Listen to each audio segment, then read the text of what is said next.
I'm going to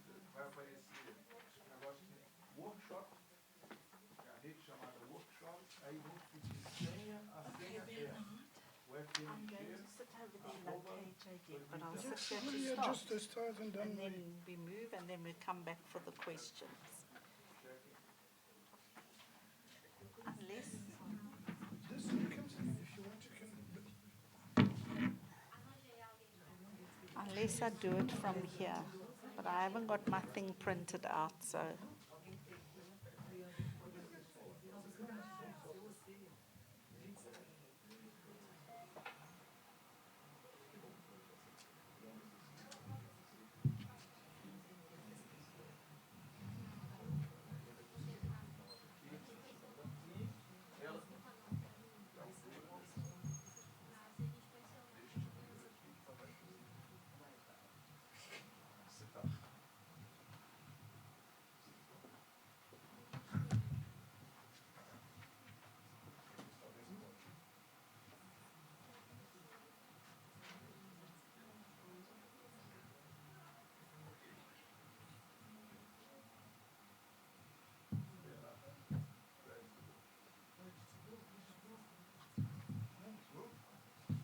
Do you want me to help you?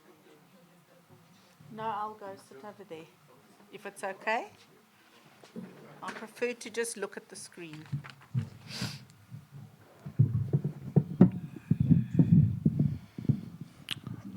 Boa tarde a todos, a todas.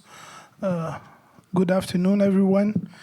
I'll be chairing this session in this afternoon. It's a pleasure to be here. I'll just give a quick presentation on our guests.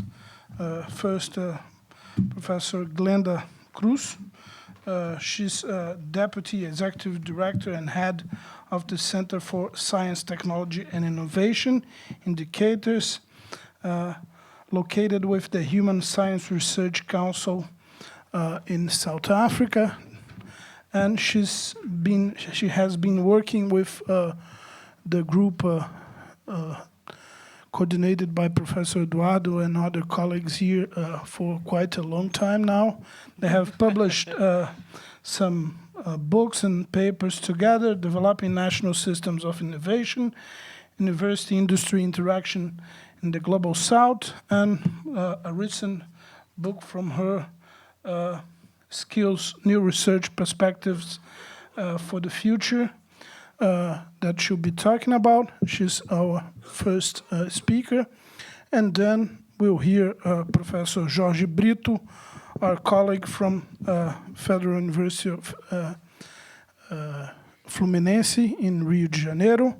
Professor Jorge also works with innovation now for quite a long time, and he's also a good friend of the house.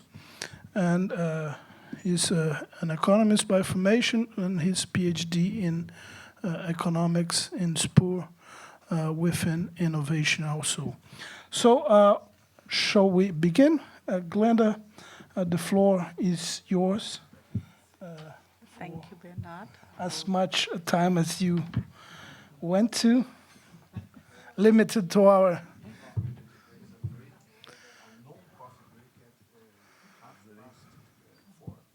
4:30. Okay, at 4:15 we give a small break just after Glenda's presentation, and then we come back to hear a 15 minutes break just for people to go to the bathroom and get a glass of water. So, Glenda. Thank you. Is the mic on? No. I think it's on. Is it on? Can you all hear me? Yes. Yes. Okay. So first, let me say thank you very much to Eduardo for convening us all and bringing us all here for this very important topic. And second, let me say, for those of you who were here this morning we were talking about China and hegemonic war and global superpowers. And I want to invite you to come on a journey with me right down to the southern tip of Africa, to quite a small country of 58 million people, with a very distinctive history that's very different to China and what we were discussing this morning. And I also want to share, I was just chatting to some of the colleagues to explain where I fit in. So right now I am like the Ibeger, but I'm based at the IPEA. Okay, so I run the National R&D and Innovation Surveys, but I'm based within a public research institute. And I have to make a very important point, a confession. I am not an economist. I'm a sociologist and I'm a scholar of innovation. So please, that is the perspective that I'm bringing to our subject. And I'm picking up, Professor KJ this morning raised the point about the importance of the politics that impact on economic catch-up. And that is a point at which I will start because of the very nature of our developmental problems in South Africa. So the paper that I wrote is very different to, well, the title on the program is very general, but the paper that I wrote is called Catching Up, Falling Behind, the Need to Build Upgrading Coalitions for Innovation and Inclusive Development in South Africa. And the point is, in South Africa, we had a decisive moment after 1994 when we shifted to a democratic dispensation. And we had great expectations that that would initiate a process of economic catch-up or of development and growth. But over the past 25 years, we have really struggled in South Africa, and our government has not succeeded in diversifying, in creating new policies. And I'm going to show how actually we're almost at a point where we are in danger of falling behind. And so what this paper is trying to do is to try to understand what is the development trajectory in South Africa and what are some of the ways in which we could break the lock-ins. So the paper in overview, I'm going to do 4 things. First, I'm going to talk about South Africa as a case of a highly unequal country that is stalled in a middle-income trap. And I'm going to show the distinctive nature of the lock-in over time and why that is related to what we call an unusually deep inequality and levels of inequality and unemployment in South Africa. And then I'm going to use Eduardo Albuquerque's model of vicious cycles arising from inequality and income concentration. And I'm going to put that together with an idea of the need for upgrading coalitions, which I'll explain. And these coalitions may be present or not, and they may be reinforcing or challenging the vicious cycles. And I'm going to use that to look at why is this middle income trap so persistent in South Africa. And then I'm going to move to the what can we do about it or how can we do things differently. And I'm going to look at one niche case in South Africa around an astronomy, global astronomy project called the Square Kilometre Array. And I'm going to, this is a case in which South Africa has successfully positioned itself to have a kind of window of opportunity. And it's building on historically grown capabilities. And it's promoted by local upgrading coalitions. So I'm going to, that are operating in the national interest. So I'm going to look at why that was possible. And then I'm going to come with a very radical suggestion, proposing a detour, but a very different kind of detour to what Prof. Lee talks about, to build domestic capabilities that could be driven by an upgrading coalition centered around local economic development in informal sectors and livelihoods in South Africa. So that's where I'm going. That's the paper in overview. But I have to start off with a bit of a detour that I've been commanded to talk a little bit about the history, the political economy and the history of South Africa, so that you can understand how we have developed relative to Brazil. So what we have is political economy, dominant ideology, governance framework, macroeconomic and microeconomic policies. So until 1652, what you had in South Africa was a kind of communal mode of production where we had various groups of hunter-gatherers or agrarian societies, and there's evidence that there were levels of mining and metallurgy and trade in that period. And why it's 1652 is that's the pre-colonization period. So South Africa is fundamentally, what is distinctive is how our society and our economy has been shaped by the colonial dynamic. So here we had a communal or feudal ideology, traditional governance, indigenous and traditional policy. We can't really talk of policies, but the way in which the economy was organized.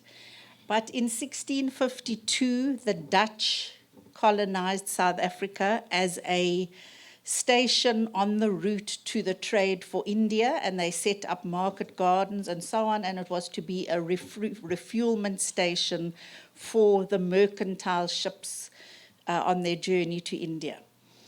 And this proceeded until around the late 1867, 1886. 1867 is when we first discovered diamonds, and 1886 was when we discovered gold. And that period initiated mercantile capitalism, colonial occupation, there was extensive slavery, and we had agrarian and capitalist modes of production. And the macroeconomic policy was essentially expropriation and acquisition through violence. And the microeconomic policies were essentially imperial, colonial, with big divides between rural and urban. So what's really important is that the colonial power started off right in the corner of South Africa in Cape Town and spread progressively over the interior, subjugating people who had been living in traditional modes of production as they went. And once diamonds and gold was discovered, the British began to extend their colonial power extensively over the area. And they fought a number of small wars, local wars, to be able to take control over South Africa, over the entire region. But in 1910, there was a kind of settlement between the white descendants of the Dutch settlers and the British. And this formed the Union of South Africa, and it was a kind of an agreement to rule South Africa across the entire country in a unified way, but defined on racial grounds. And that's very distinctive of South Africa. Racial capitalism was initiated through settler colonialism, and then we have the beginnings of a mineral energy complex that has really governed our economy and the shape of our economic development since. So we developed expertise around mining, around the equipment for mining and the supports around mining. And here we had an imperial ideology. It was undemocratic. We were totally dependent on the colonial powers, and we had colonial mineral and commercial agriculture policies. But in 1948, this was intensified when a different faction, the descendants of Afrikaans, of the Dutch, took political power with the system of apartheid that South Africa has become notorious for. And that instituted a period of racial capitalism and what we call grand apartheid, where there was total racial segregation. And it was an undemocratic governance, very conservative. If you were white, there was affirmative action, and you had much stronger economic opportunity, and there was state-aided development for whites at the expense of blacks. And this intense in the 1950s and 1960s, the apartheid state was quite successful economically, and there was quite a boom. But from the 1970s, there began to be protest and resistance, and the state became increasingly autocratic. There was global moves against apartheid, and South Africa, there began to be sanctions and boycotts.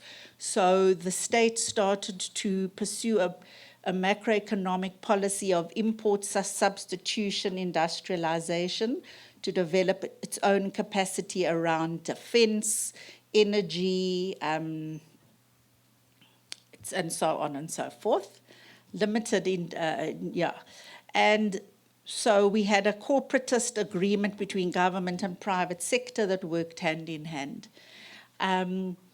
But then in this, the political resistance intensified, and 1989 was quite a critical year, where the military, this increasing military and authoritarian, but we had shifts to more neoliberal types of economic models, and sub-regional industrialization, particularly in the most undeveloped areas. So we had in South Africa a policy called the Homelands, where the state attempted to create ethnic states for each racial group on an ethnic basis that had a semblance of political control, and they set up some kinds of regional development initiatives and exclusive zones and tax incentive zones, etc., in those areas. But they were very economically unviable. And so in 1990, we have the crisis deepened to the point that I'm drawing on the work of Razigan Maharaj here. He called that we had a siege economy, and we began a period of transition where we had dual power between the apartheid state and the African National Congress. And then this culminated in 1994, where we created a democratic state and a new constitution. We had a mixed economy. Initially, it was a kind of post-Keynesian type of ideology, and we adopted the notion of a democratic developmental state.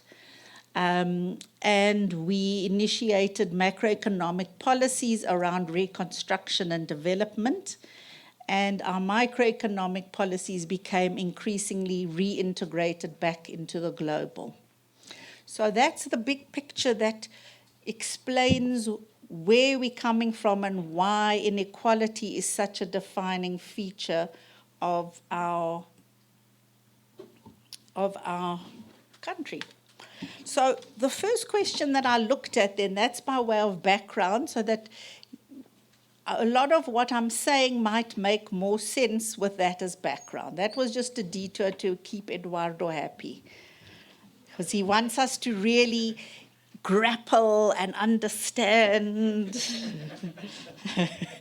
Okay, so you can compare in your own minds how this compares with the history of Brazil. Okay. So now I spent quite a long time looking at the idea of, can we say that South Africa is stalled in a middle income trap, and what form does that take? What does it look like? And we're seeing that, I'm going to be showing that there's a long history of relative underperformance, and that this reflects a stalled development trajectory.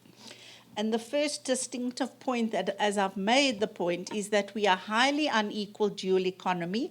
So we got parts of the economy that are very highly developed at the cutting edge, at the technology frontier, and we got parts that are deeply impoverished and very basic and not technologically intense.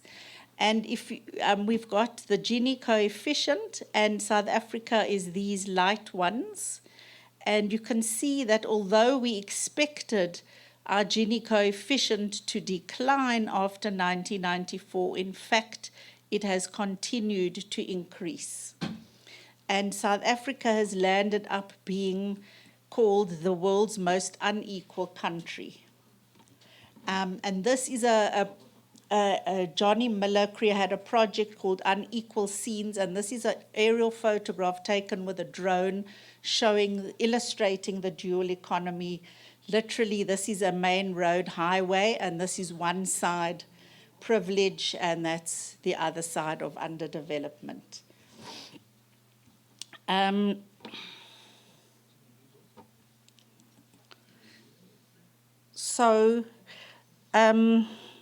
When we look, Q and Lee and Eduardo have shown how South Africa has stalled at kind of around 23% or between 2 and 3%, 20 and 30% of GDP per capita income.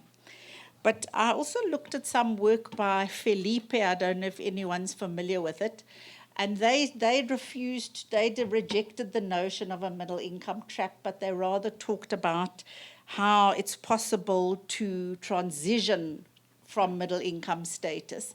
And they're saying the medium number of years countries take is 55. Only 10 economies were slower than that in 2013, and that included South Africa.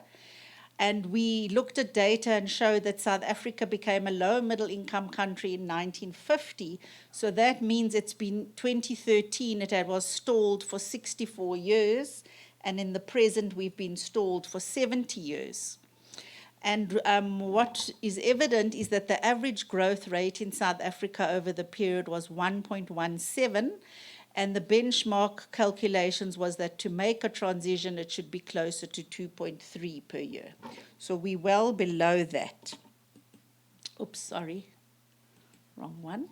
And this is drawing on the data to now look at the GDP per capita trajectory. And you can see that in 1965, it was sort of about between 7.5 and 10.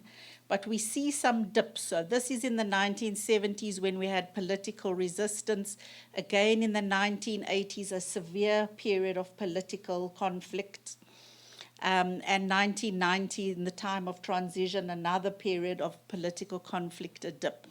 And then we start to look better from 1994, but notice that we're now at much lower levels.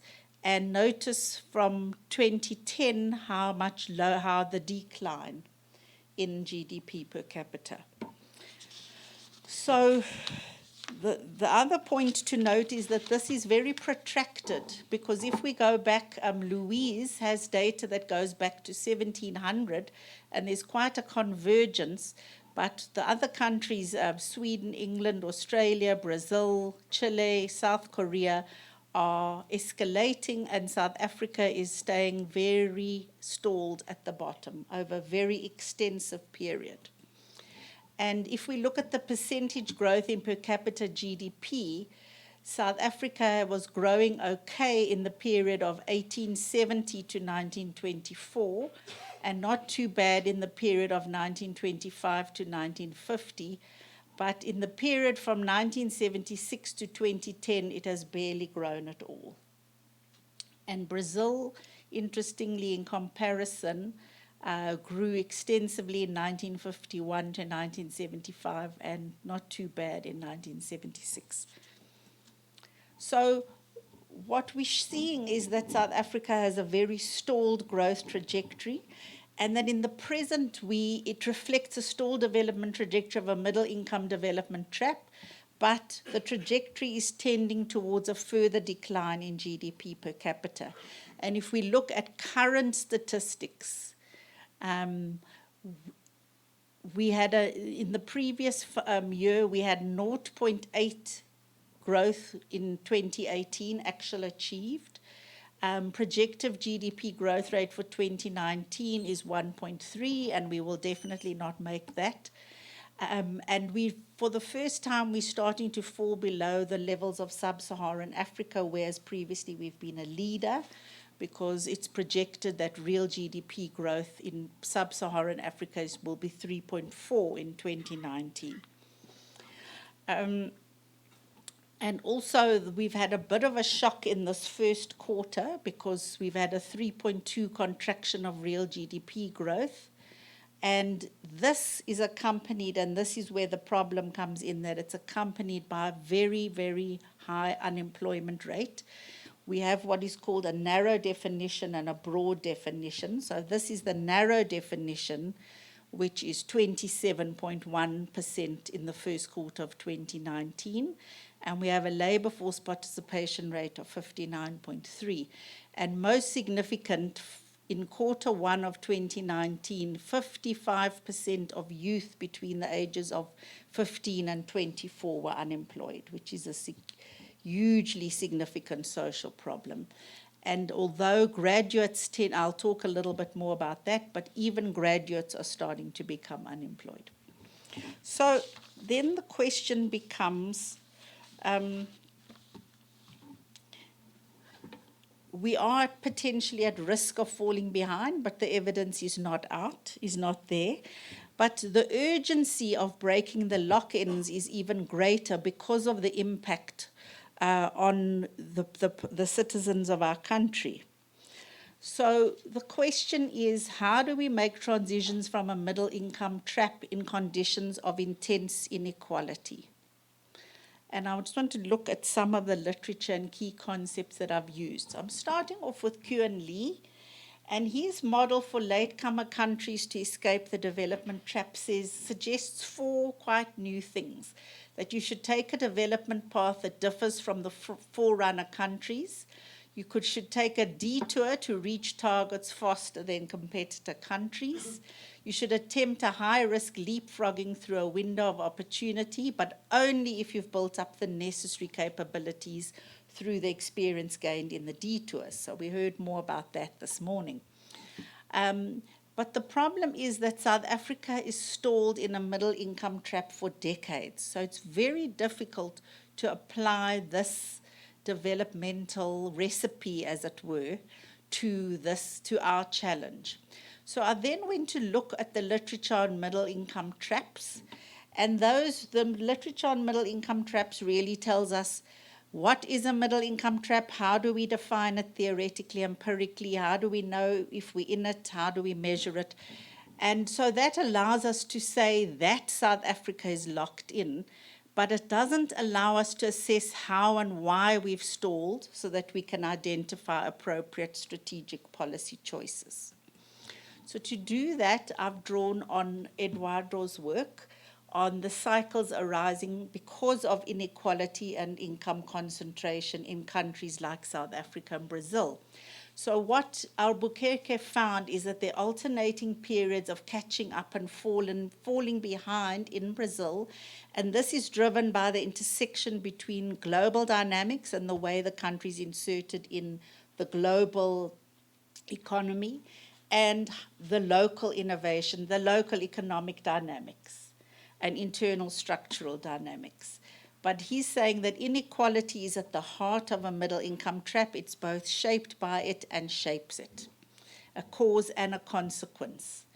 And that income concentration shapes 4 vicious cycles that lead to what he calls permanent technological backwardness.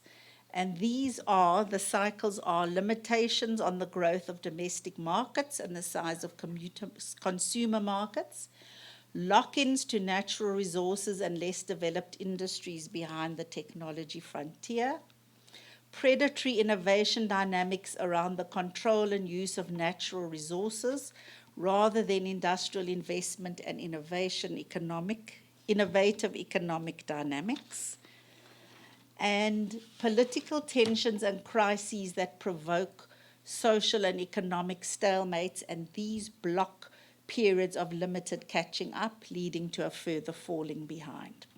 So I thought this provides a very useful framework that can be applied in the South African case.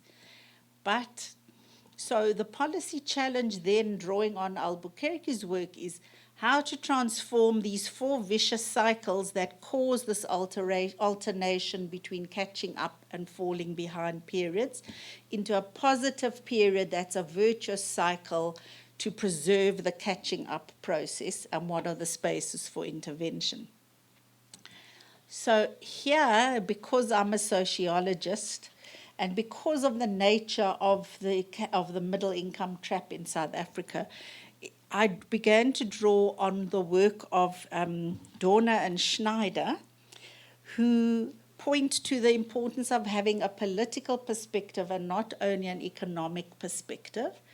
And what they're pointing to is that in our current conjuncture, that we propose policies typically to address catch-up, like growing new industries or building R&D or building education and training and skills.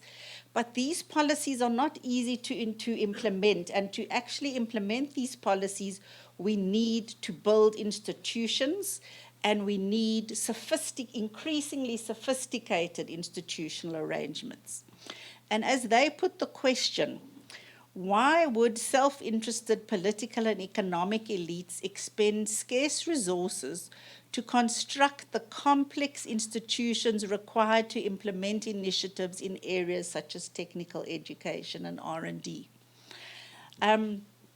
And they propose that breaking a lock-in is much more difficult in our current context than in the past, because each of these policy solutions are institution intensive, and what they need is what they call strong upgrading coalitions. So they need upgrading coalitions horizontally and vertically between business, private sector, labor, and vertically within different kinds of actors. So what I propose is that if we have a stronger analytical focus, I propose to show you why these upgrading coalitions are important in catch-up and institution building. So, I'm going on for too long. So how do the vicious cycles arising from inequality play out in South Africa, these 4 vicious cycles? So what I'm going to the first issue is about the problem of lock-ins to natural resources and less developed industries behind the technology frontier. So we've seen that we'll see that the South African economy is locked in to the historical reliance on natural resources.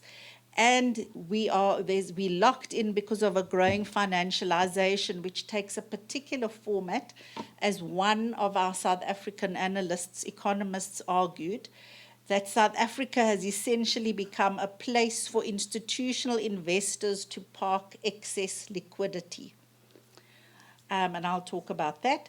And then we've got less developed industries behind the technology frontier that, as a result of this, are not able to be globally competitive. So, for example, we see these trends evident in the changing structure of the formal economy.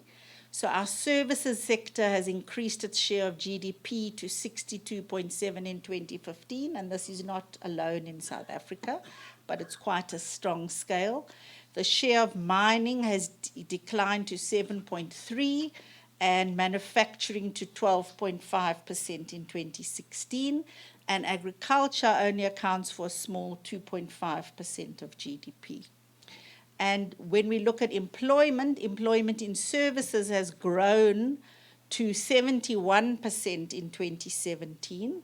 In manufacturing, it's declined to 23%, and in agriculture, it's hovered around 4 to 5%.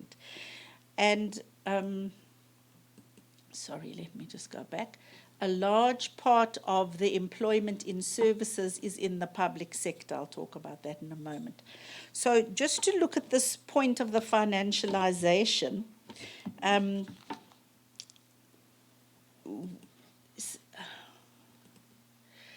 this slide shows how South Africa has become a target market for short-term capital flows. So since about 2000, the foreign portfolio holdings as a percentage of GDP has just skyrocketed. It started around 1994, and it has skyrocketed. And Magetla argues that, I want to just read you a quote, that the disproportionate growth in these flows meant that in some ways the country resembled an offshore banking center. not as a location for long-term deposits, but as a place for institutional investors to park excess liquidity. So the money's coming in and out, and it's a lot of financial speculation, and it's not being invested into any productive investment internally. And we can barely talk about foreign direct investment because it's foreign direct speculation almost. So this causes limitations on the growth of domestic markets, and of course the size of consumer markets are impacted also by the smaller size of our population and by the lack of purchasing power within large segments of the population. So these structural changes in the economy leads to a reduced climate for local investment, slower diversification of the economy into more productive sectors, slower domestic employment creation in domestic industries, larger outflows of resources, and that perpetuates the vicious cycle. We've got very low levels of exports, and we've got weak demand from domestic markets. And our growth path is built on sectors that are not employment intensive, and I've shown that impact on unemployment. The public sector increasingly drives job creation, which is not sustainable. And when we look at research on firms, we find that there are very high levels of market concentration and high barriers to entry for new domestic firms. And this distorts the market structure, and firms don't have incentives to improve productivity and innovation, and firm dynamism is very, very limited. And so we find that large concentrated business groups, so the large firms that have long existed historically, they wield political power and they can entrench their own narrow interests, short-term interests. And then we have had black empowerment policies to try and create a new class of owners and businesses. But this tended to transfer ownership and control to a new political elite, and they focus on consumption rather than on investment-driven growth, an investment-driven growth trajectory or a job-creating growth trajectory. Those new political elites are black? The new political elite, we have policies called broad-based black empowerment policies that, in each sector they need to have a BBBE charter to say how they're going to shift the structure of ownership. But what tends to happen again is that the structure of ownership is shifted, and then there's consumption of profit rather than reinvestment in productive investment. And they are blacks, right? Yeah. But it's small. It's a small black elite and working in alliance with the large concentrated business groups that are keeping the economy very concentrated and blocking entry for new firms.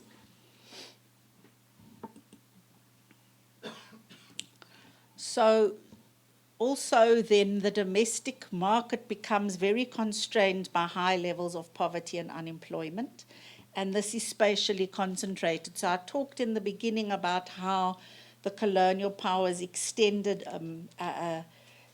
dispossession of land progressively up the coast and up the country. And what we find is that 49.2% of South Africans are living in poverty. And if you look at Gauteng province, which is the economic heartland, you're talking 29%.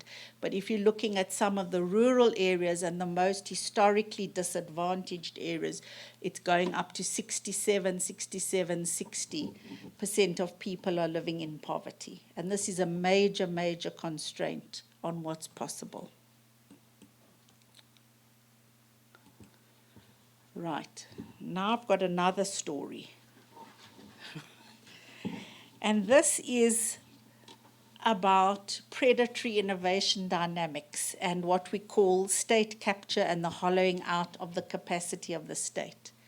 So I've talked about how state and political parties are driven by short-term interests. And what Dorner and Schneider show that this means that it's in a condition where we have such extremes of poverty and inequality, the state and political parties are driven by short-term interests, and they increasingly become very populist or corrupt or driven by clientelist politics. And what Swilling shows is that in South Africa, the basic power structures of the apartheid socio-political regime were essentially left intact. And so we find that the new democratic state included new black elites in political power, but tended to protect existing economic power.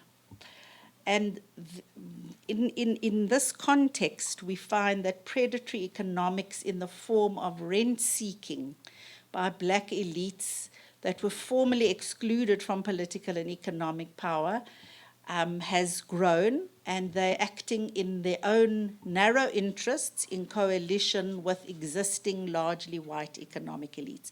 So instead of an upgrading coalition oriented to inclusive development, we're finding short-term interests for rent-seeking dominating.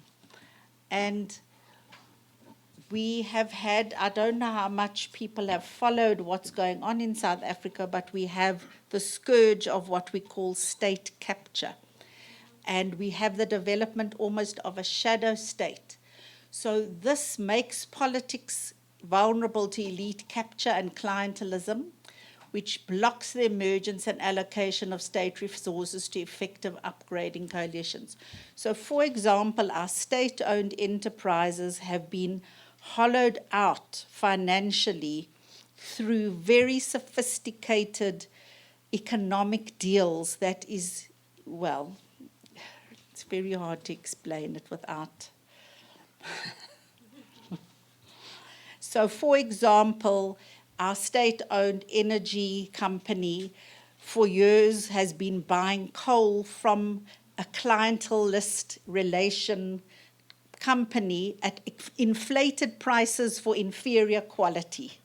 And then the entire nation suffers. We don't have electricity, we have electricity blackouts, we don't have domestic use, we don't have infrastructure for economic growth. And this is happening in our transport structure, our energy structure, our state-owned airlines, our state-owned defense industries. And we've had some very important research come out in South Africa by Chipkin et al. If anyone's interested, I can refer to them. And they look at how sophisticated the systems and functioning of this rent-seeking shadow state is. And they're saying the network of relationships to arrange the flows of funding are almost equivalent to the kinds of relationships that happen inside of a multinational corporation.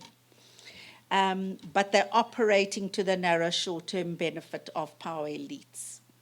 And we have these deep patronage networks, and we've had a centralization of extraction and control of rents between 2009 and 2018. And this has weakened domestic markets even more, and it accounts for the current period of falling behind. And what are some of the consequences? So it destroys public trust, and that undermines tax compliance, and then that means that we've got the resources of the state are even more limited.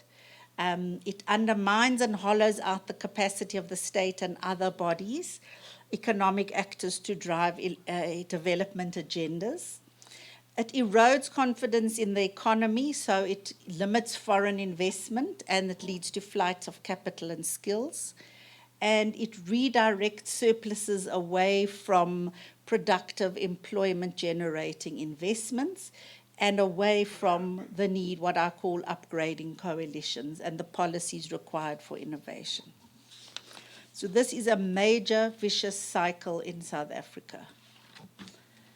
And now I was going to talk about the vicious cycle of education and skills. Lack of skills and capability building.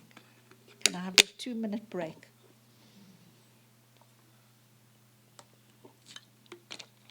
So this is one of my topics, and I could have done the entire talk on this. But I'm just going to touch on some big ideas in relation to the problem of skills. So if you look at gross tertiary enrollment ratios in comparative context, here you have Brazil, here you have OECD averages, here you have middle income average, and here you have South Africa. So our gross tertiary enrollment ratios are very low, and that is a limit on high skills and high value added growth. And the origins go right back into the schooling system. So just to point to a few highlights around education and skills. So South Africa spends enough, if you look at what we spend as a proportion of GDP on basic education and on post-school education and training, it's sufficient. But we have a problem of the performance of the system and the quality of education and training and lifting up the quality. So we've had a recent World Bank study. They've developed a human capital development index, and they've shown that if a child is born in South Africa, they're only 41% as productive as the child could be if health and schooling systems were operating optimally. They would be much more productive. So they're only as 41% as productive as they could be. And we do have universal access to schooling, but it's how long kids stay in school. So on average, a child completes only 9.3 years of schooling. And then because the quality of schooling is so poor and the learning is so poor, this actually learning outcomes are reduced to an effective 5.1 years. So we're not getting strong. We're behind on science, maths education, and even on languages, because also we have a policy where kids learn in mother tongue for a year or two, and then they shift to English, and they have to study in English, and this creates a major barrier for learning. And when we look at the unemployed in South Africa, in 2013, 33% of the unemployed had a secondary school qualification. So this is suggesting that they're not learning the right kinds of skills in secondary school that are needed for the economy, for jobs, and required in the workplace. However, the returns to higher education in terms of employment are very high, which puts higher education at a premium. And some research one of our colleagues did is that higher education is strongly associated with economic growth, but technical and vocational education is not associated with economic growth, and that is a big gap in South Africa. So we have what we call an inverted pyramid. Usually you would have many people in technical and vocational education and fewer in higher education, but ours is like this, and there are much more people in higher education than in technical and vocational education, and policies trying to turn that around. So the higher education's at a premium, but because we've got such an unequal, sharply differentiated higher education landscape, and we have weak absorptive capacity for graduates, so higher education is increasingly constrained from delivering social mobility and inclusivity. And these pressures led to large-scale student protests under hashtag fees must fall over the last couple of years. And the solution was announced simply by our president in response to the pressure, and that was to promise free higher education for those below a particular threshold. And this was a moment when there was no real upgrading coalition and agreement. This was done without agreement and consultation with the higher education sector, with the government policy makers working in education, with business. It was simply a presidential decree that's had very huge implications for how we prioritize and where we place our resources in education and skills. And I think this was a missed moment that for building an upgrading coalition that could have ensured the scale and quality of skills to support innovation and grow technological capabilities. So, now, is it all doom and gloom? I've shown these vicious cycles and how I've tried to show how these vicious cycles play out in the South African case. But is it all doom and gloom? And no, it isn't. Because as in Brazil, I'm sure, we have what we call islands of excellence, where we are able to have upgrading coalitions. And what could it look like? So so the protracted lock-in and ability to transition is determined by these vicious cycles. The tendency to fall behind is associated with a failure to build the required institutions through forging developmental upgrading coalitions. And the question is, we have an opportunity. Could this be a window of opportunity, which is, I'm going to describe a case of how South Africa won an international bid to host a giant global science project. So in 2003, South Africa began preparing to put in a bid to win this giant science project, the Square Kilometre Array. It's a global project. It's headquartered in the UK.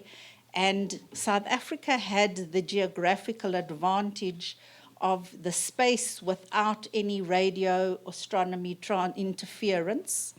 And it also had existing capabilities in astronomy and in ICT. So an upgrading coalition was formed that worked over 10 years to prepare this bid until in 2012, South Africa was able to win the bid to host the lion's share of this Square Kilometre Array in partnership with other countries in Africa, and then a small proportion will be hosted in Australia.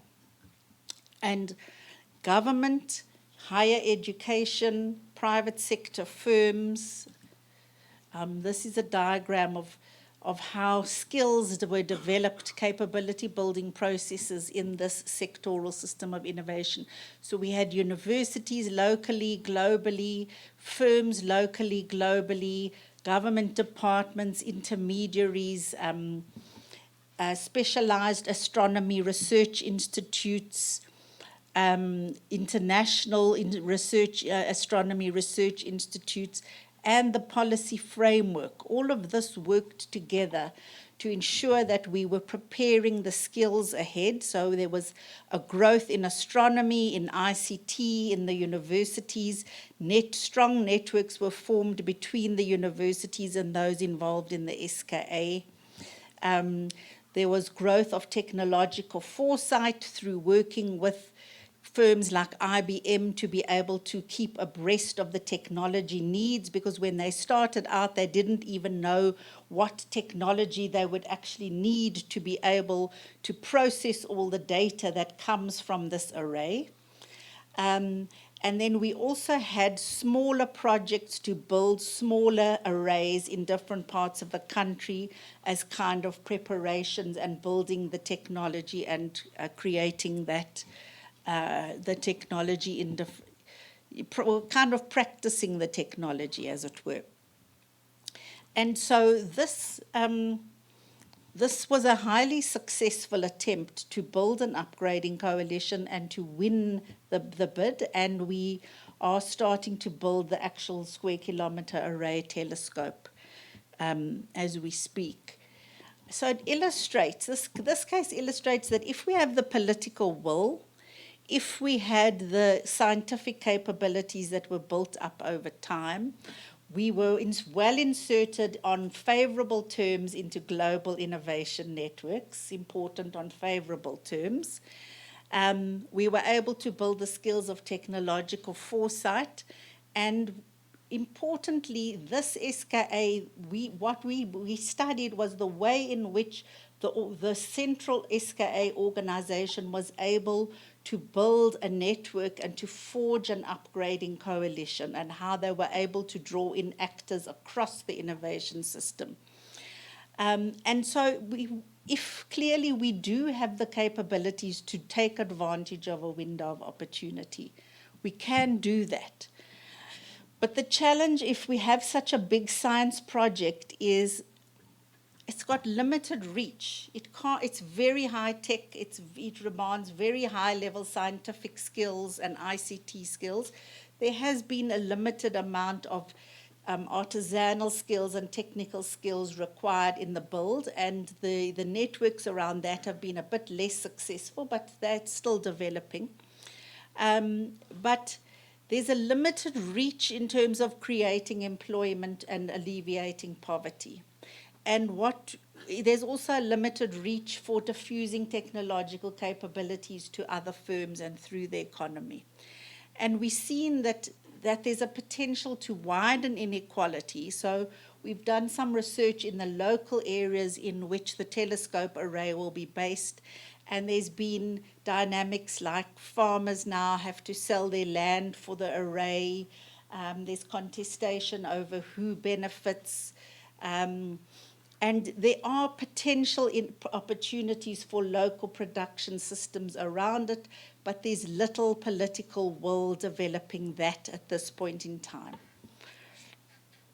So this is where I come to my radical suggestion, and I fully expect everyone to shoot me down, especially Georges. And this is a radical idea. What about a new kind of detour? What about building and upgrading coalition around livelihoods in the informal sector and local economic development? So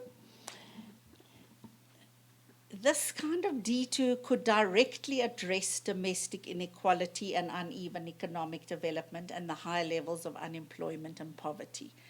So, and how I came to this idea is I started to think, well, what could drive economic restructuring in South Africa in a way that generates employment and reduces poverty and decreases inequality that's driving these vicious cycles?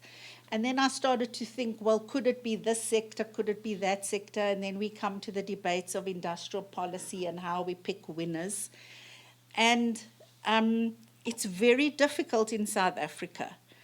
And so I suddenly thought, actually, we used to talk about, in the early catch-up literature, there was the idea that you should first grow low-skilled employment, high-employment manufacturing industries that can build up capabilities and that obviously could have an effect in this kind of context to reduce inequality. But that's not really such an option anymore in this current global context. And you've seen the decline of manufacturing and the pull out of the decline of productive investment. Well, that we definitely have to address, productive investment.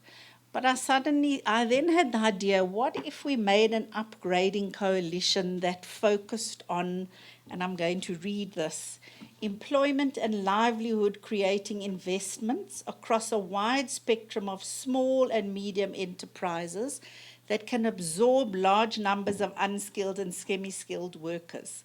And it can be supported by a proliferation of innovations that connect knowledge and market opportunities with investment flows and an enabling regulatory environment. So this idea is not developed, but I think it's an idea with promise. Because in South Africa, we have historically had a very small informal sector in comparison with other parts of Africa. But it has begun to grow over the past few years. So in 2018, we had about 2.9 million people employed in the informal economy. And these businesses are starting to generate more employment. So it used to be very survivalist, household livelihood types of enterprises, but they're growing into enterprises that can employ 1 or 2 or 5 people. And the plus is that if we look at where this informal sector is growing, it's growing in the most historically underdeveloped areas. You remember I showed you where the poverty and unemployment are concentrated. It's growing most in those regions. It's higher in the smaller towns and cities rather than the big metropolitan areas, and it's higher amongst people living in rural areas on traditional communal lands or in townships and in informal settlements in urban areas. So there's a lot of possibility to be able to address the fundamental drivers of inequality. And the importance is that this can have a big impact on poverty reduction because within local systems, the money is not extracted straight out. It circulates to a number of households and individuals. And I'll give you an example. In South Africa, it used to be for old age pensions on pension day in the rural towns, everyone would come to a central point to collect their pensions. And because they were collecting their pensions, local commerce built up around it. So if I grew something, I would bring my produce to sell it. And if you made something, you would bring it to sell it. So there was a locally distributed economic system around the pensions. Now, fast forward to digital pension payout processes, and everyone gets a digital card, and they have to go to a shopping center or to an ATM to get their pension, and they spend their money in the shopping center, and it goes directly out of the local economy. So it's not circulating within the local economy. So what I'm proposing that we need to build institution-intensive solutions. And if we could have, like we did in the SKA case, if the state, the private sector, and civil society could align to promote more local economic development and the creation of livelihoods for more households, then we could break that vicious cycle and grow larger domestic markets for consumption, and we could begin to generate a virtuous cycle. And in South Africa, we do have policies to grow SMEs, to grow livelihoods, to grow opportunities.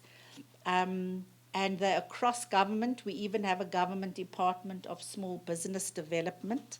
So it doesn't mean that the state has to do anything particularly new. It's a case of rebalancing priorities. So these policies exist, but it's how well are they resourced and how well are they implemented.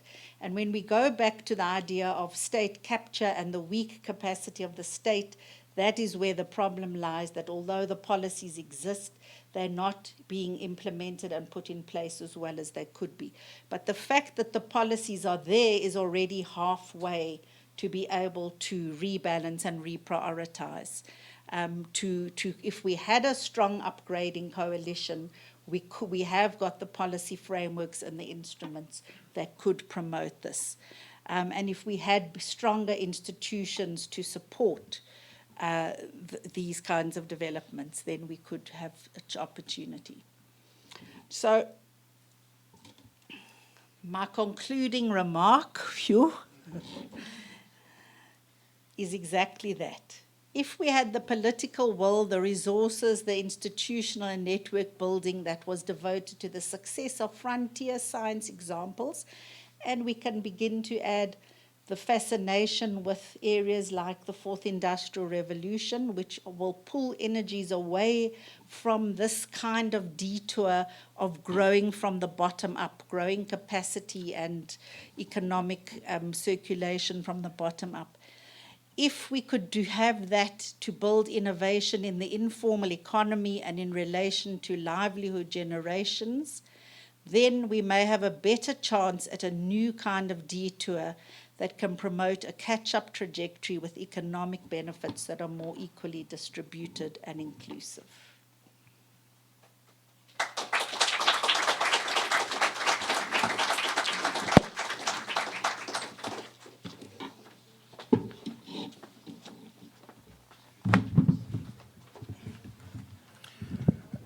Glenda, thank you very much for your exciting and most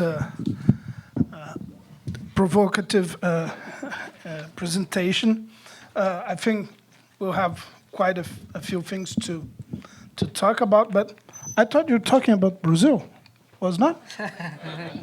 Anyway, we'll have a chance to put this up. Eduardo, you said our break would be at... But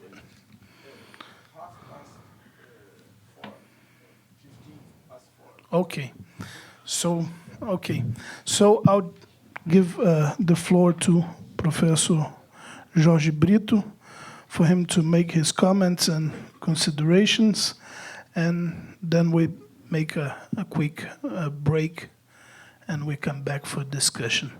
Jorge, the floor is yours. Well, first I would like to thank the invitation of Eduardo to participate in the seminar. The topic is very interesting, very complex, and also interesting. And the paper of Glenda is very well structured and very provocative in the concepts. Yes, fantastic. And well, to make the comments, I think that that's two alternatives to make comments of the paper. One is to adopt a more empirical perspective, comparative empirical perspective. If I want to compare some points of the trajectory of South Africa with Brazil. Yeah, there's a lot of things to exploit in this perspective. Similarity and difference between the dynamics and the trajectory of the two countries. The other possibility is more comments relate to the analytical perspective that was taken in the paper. I opt to the second, to be more broad perspective of more broader analytical perspective. Yeah, okay. And the empirical aspect, I think we can discuss later. Okay.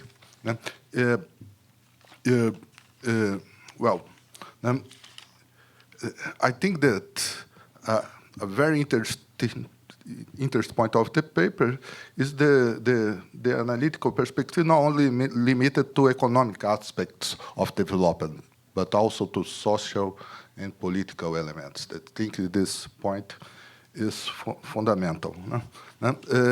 And I think that also another aspect is to explore a more broader perspective of the analytical concept of middle income trap. Yeah, because in fact the middle income trap is a construct in some way in the traditional economic perspective of traditional perspective of economic development, as well as catch up in some way also. And I think a very relevant aspect is how to adapt this concept to a more evolutionary perspective, in which the concept of middle income trap can be seen not as a condition or a stage, but mainly has a process with its own dynamics and, a process based on the evolutionary perspective in some way. I think this is a very important point of the paper. And I begin with the idea of the middle income trap. The two aspects are in some way controversial.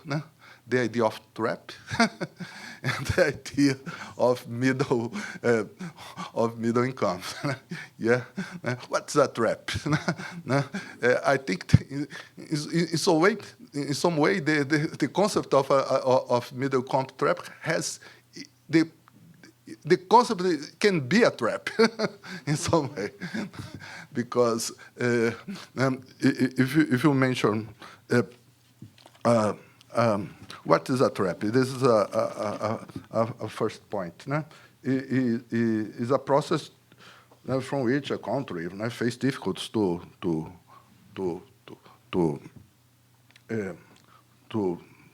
move in some way. But it can evolve in some kind of instability, regression, a kind of economic marasm, I don't know, something like that. The concept of trap is not an easy concept in some way. But I think the perspective of the paper is that the trap is a process. Is a process with its own, dynamics in some way. Its own social and economic aspect. Okay, and also the idea of income, middle, no, not middle, but income. What is income? I think this is another relevant point. Yeah, is not it's not only the GDP per capita. It's a more broad concept. Income involves aspects of how incomes grow, how it is distributed, the access of public goods, the idea of community, of solidarity. There are very different aspects to income. And I think this perspective of the paper tries to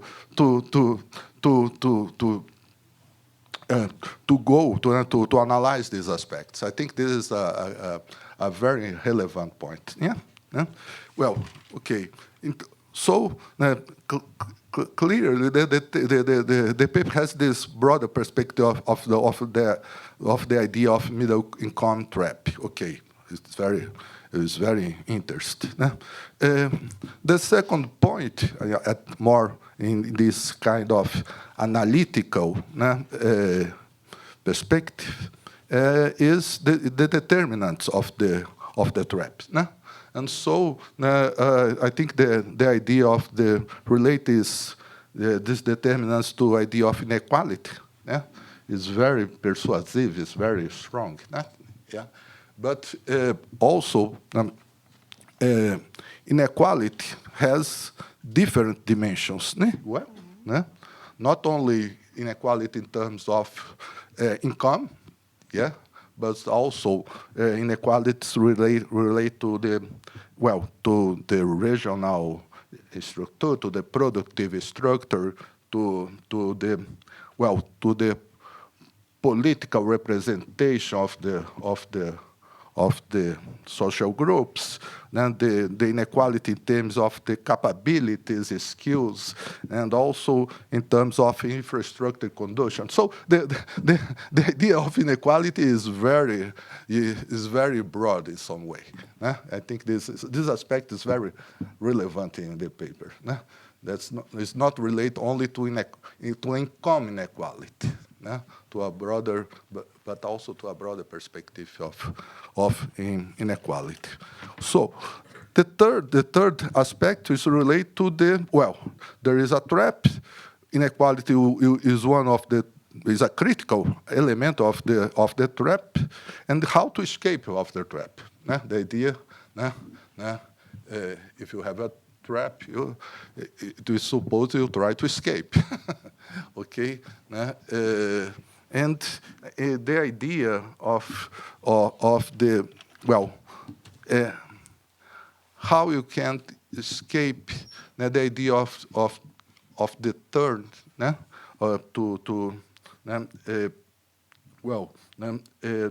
to escape. It's very interesting, but in some way, you can, in some aspect, imagine that the turn has an easy turn, but it's not easy. It's not the easy way to escape. No, it's very complex way. The argument of the paper is that this kind of the turn is not an easy way. It's a very complex and difficult to manage this way because it involves economic and social and political aspects. It's not to select opportunities or to identify alternatives, but to construct a kind of social coalitions to permit this escape. I think it's very important point of the paper. And so the another aspect that is the role of institutions and politics to construct the conditions to escape. Yeah, the paper mentioned the idea of construct a strong and upgrade coalition to permit this escape. Well, I think this is very provocative and very relevant aspect. But I imagine that it's not an easy task to construct this kind of coalitions. And specifically in the context of very, unfunctional political system, as you have in South Africa and also in Brazil, of course, with some aspects of you mentioned of corruption and populism, clientelism, but this concept, in some way, are difficult to deal in economic perspectives. Is a threat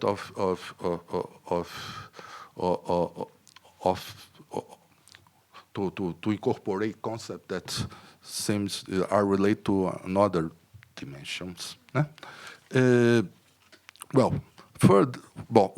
last point that I'd like to mention is this. The institution politics are strongly relevant to construct coalitions, and what is this general normative orientations to permit to escape of the trap.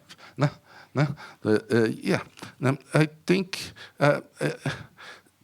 in these aspects, I don't know. I'm not completely sure about what is the main relevant aspect. Some aspects are in some way a little controversial in terms of the strategy. The paper mentioned that so I mentioned in some way a perspective or a more broader development policies, focus on regional potential of regions, but there is a traditional controversy between horizontal and vertical measures of industrial and innovation policies. I was wondering if what kind of how to balance this vertical and horizontal policy in these concepts. Yes, the another aspect is the viability of coalition in a very heterogeneous and very in the context of, in case of Brazil, particular, in the very political conflicts. It's not. I think that it's not easy to construct this kind of coalitions. I don't know if in South Africa it would be easier. Okay, and the another aspect.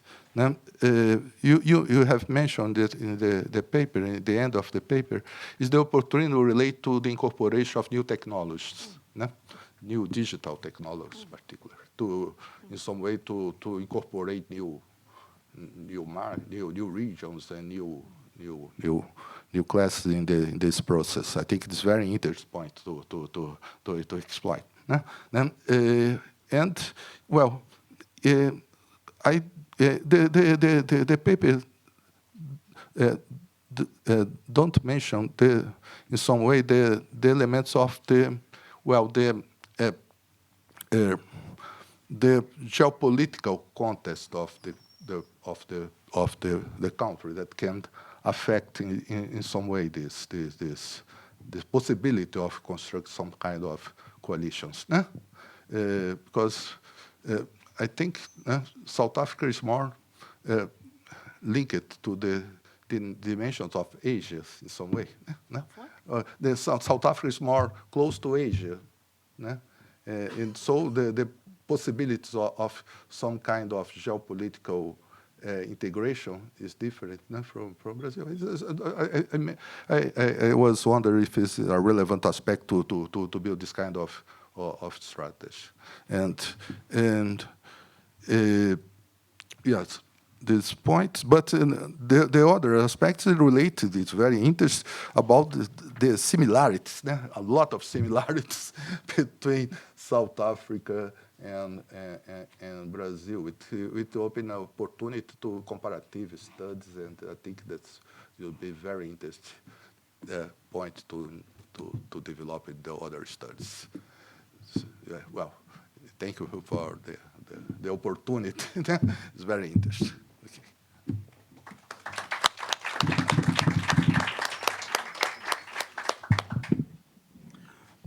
Okay, so following up the structure of our president here, we make a quick break and we'll come back in about 15 minutes at 4:32 to be more exact.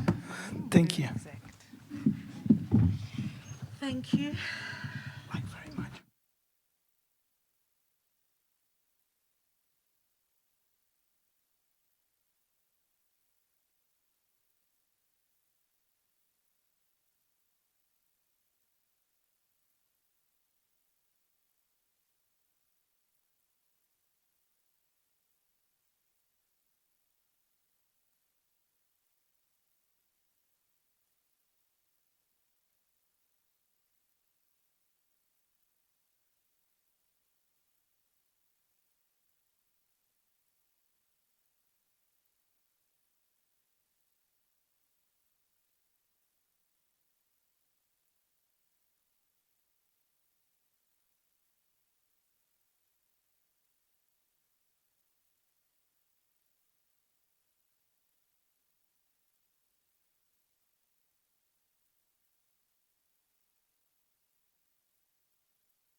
Because I had to go to Johannesburg and then I had to go Cape Town, Johannesburg, Sao Paulo. Sao Paulo. Rio. Rio Belo Horizonte.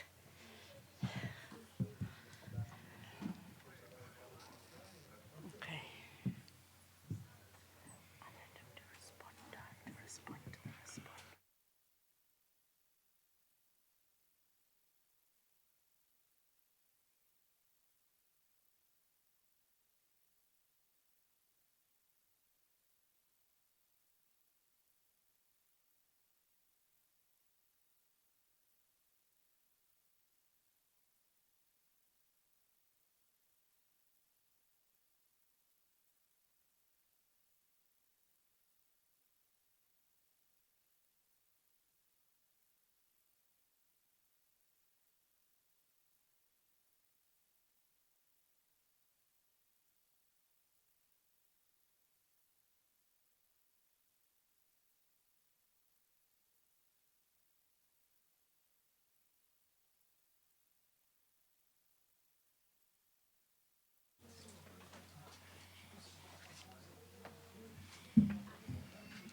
So I'll start giving back the mic to you, Okay.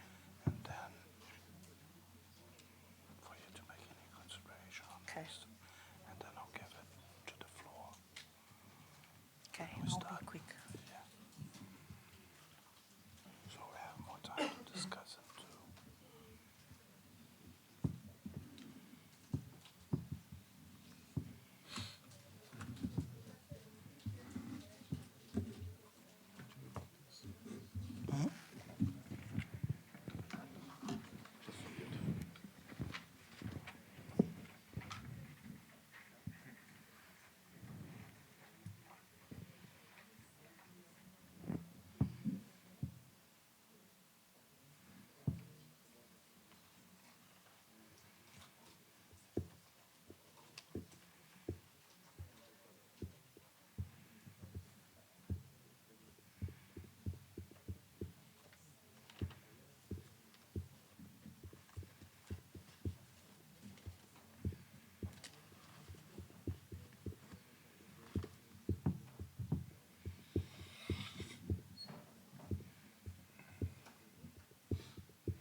Eduardo,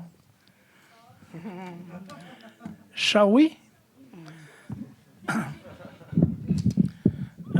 So I'll restart our session here, thanking once again Glenda for her presentation and George for his comments.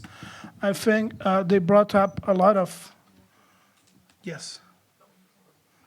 They brought us a lot of subject to talk about, both on, as George put, on the comparative perspective to compare or to try to make some considerations about Brazil and South Africa, but also in terms of the analytical perspective to talk more not only about development on its economic perspective, but in a broader sense, to talk more on what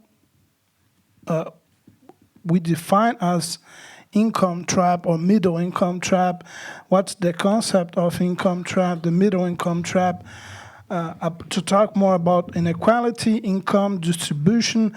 There's a lot of subjects that were brought up here that should that will make us give us more perspective to discuss how we escape from this trap, if it's really a trap, in which way.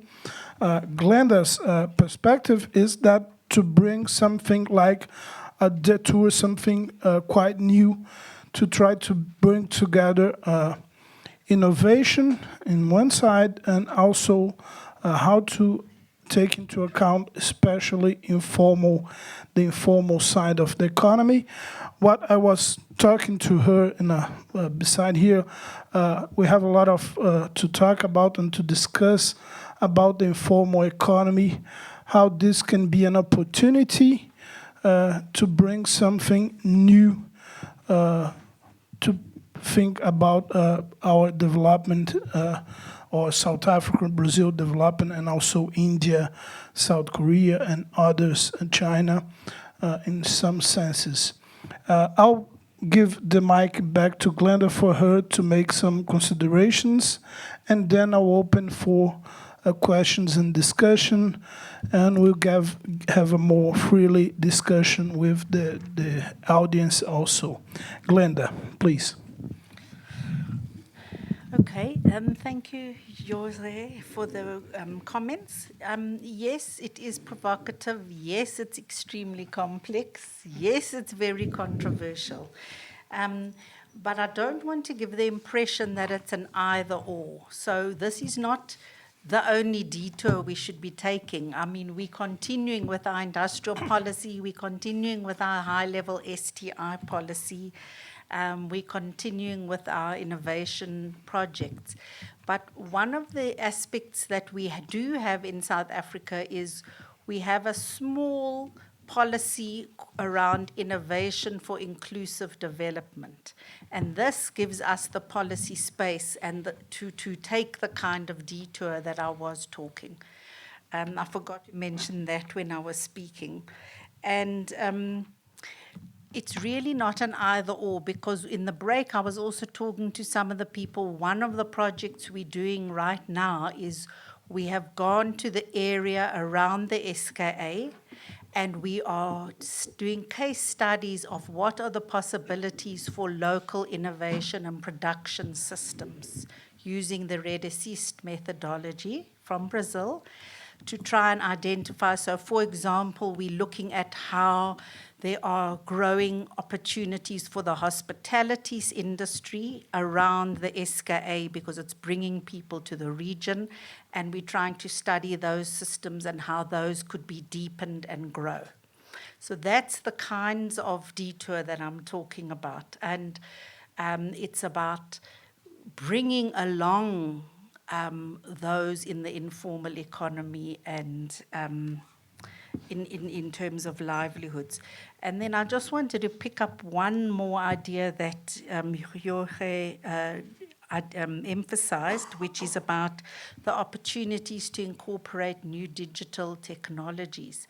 And that's really quite powerful because we tend to have new platform economies that, as I said, are pulling resources out of the local economies, whereas we could be using those digital resources there's an idea called digital distributism, where you're bringing in as many possible nodes into using the digital technology. So, for example, instead of having Uber pulling all the money out to the Uber platform, we could be developing apps that local operators of taxis are using, or local resources, and that's building a local economy using digital means. And that's potentially incredibly powerful. And so it's very much linked with science and technology and innovation. Thank you, Glenda. I would like to open for questions from the audience. I'll ask people to present themselves, say their name, their affiliation or institution, and then put up the question or the comment they eventually have.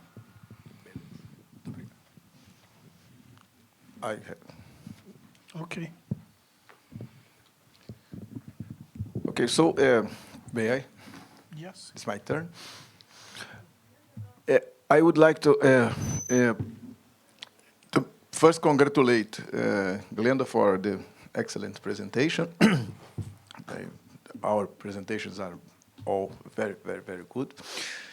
Sound historical background. Yes, in the sound historical background, that's and it is a challenge for KJ tomorrow because he has to speak about 5,000 years of Indian history. In that's it. Great. Many thanks, Glenn, for and all the quality of the discussions and the provocations and so on. And as I mentioned to Glenda, we have here in this institution a strong group on economia popular solidária. How we translate that? Popular and solidarity, solidaire economy. Né? So looking for the informal economy and things around that. And these people look to me as if I am from an ET. Né? Looks for us of the economics and of science and technology as if we come from another universe, no? Talking about. And Glenda was able to connect both. I think that was fantastic. So all this, and again, and with these comments on George's comments, I think it's a fantastic contribution in itself. Something to... Because, of course, I think we have to devise ways to combine the high-tech opportunities that are open. Okay, and that we have to see that if speaking in new Schumpeterian terms, we are living the technological revolution number 6. So I would say we are in a post-World Wide Web economy. So something that began around 1991, to use Carlota Perez's concept of big bangs. So we had the Big Bang number 6 with the invention of the World Wide Web. And then we are living a new, really new economy with a new continent for capital accumulation, the digital world, and the companies that are doing better there are the companies that were mentioned by Kuhn earlier, by Glenda now, so Google, Baidu, and so on. So how to combine this with the informal economy, that's the... So, but I don't want to talk about this at this moment. I think that the provocation was enough, and I'm sure that more people will ask questions about that. What I would like to ask Glenda, my question, it's not an easy... you provoked it, because I think that another great contribution of our presentation is, as a sociologist, you bring things important for us economists to listen, as always. So this idea of of course, I think that there is a great dialogue with the discussion in the morning, in particular with the comments from Renato, the institutional building for catch-up and so on. So now you give a name and a concept to this, upgrading coalition. That's it. So we need how to build this to push the institutional transformation necessary as a precondition for catch-up, or for to break the bottleneck of income distribution, to break all sorts of obstacles for development. So, but the question is how to build these upgrading coalitions in a world as we are living now, including, this is an opportunity also to you to comment what Kun Lee described in this morning, these times of hegemonic transition and to giants, and using Glenda's term, will the rest of the world become squeezed between U.S. and China, or is there an opportunity to translate into your words now to build new coalitions to survive and to take advantage of this new geopolitical condition that we are living? So, and thank you very much for your presentation again. Let's put. Let's. I'll Oh. Fernanda, then Yeah. Marcia. Priority Let's for make, people did not speak yet. We'll take 3 questions and then we go round again. Fernanda and Marcia. Okay. Then Renato. Well, thank you, Glenda, for your talking. Very provocative, complex. And I have one comment and one question. The comment is, when I was, just a curiosity, when I was writing my PhD dissertation, I had the chance to read about these ideas of MIT, of a middle income trap and upgrading coalition. And I was talking to Schneider, one of the authors of this paper, and I told him that I would challenge him because he's always talking about the trap, and there is no way to escape from this trap because the kind of business we have, it's they're not pushing towards more inclusive and more innovative policies. And my argument or my thesis was that, okay, we have to find someone, we have to find some way. There might be some group or some kind of actors that are interested in something different. And in my case, I was looking for small and medium entrepreneurs and try to see if they have like some kind of different demands. And your paper, I think it has a lot to add on this, but looking at a very different and probably how can I say this, non-intuitive place to look at, which is the informal economy, right? So I think this is an effort that we living in the middle income trap we have to look at how find a way to escape, and maybe different groups looking not from multinationals or domestic business groups, but other actors. There might be a way. And my question for you is that, okay, looking at the informal economy, I wonder if these kind of groups, if they would not also face the same kind of challenges that we already know about, how to overcome the collective action, how to build new coalitions among these people. Because even in the argument of Schneider and Donner, they say that informality is one of the reasons for the trap, because it's very hard to make collective entrepreneurs with people who are very dispersed in the economy. How can you meet these people? How can you gather them and ask for something different? So my question is how to overcome these kind of challenges. What you think about this? Thank you. Marcia.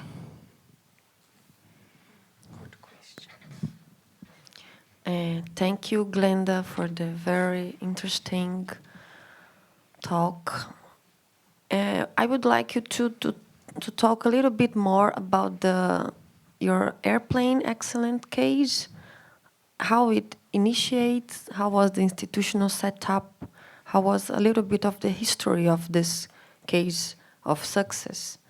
Maybe we can learn something, especially about the institutional building. Thank you. Thank you, Marcia. I'll stop here. Give it back to and then we go around again. We have like Glenda, you want to start? Ooh, very difficult. Well, I asked for it, hey?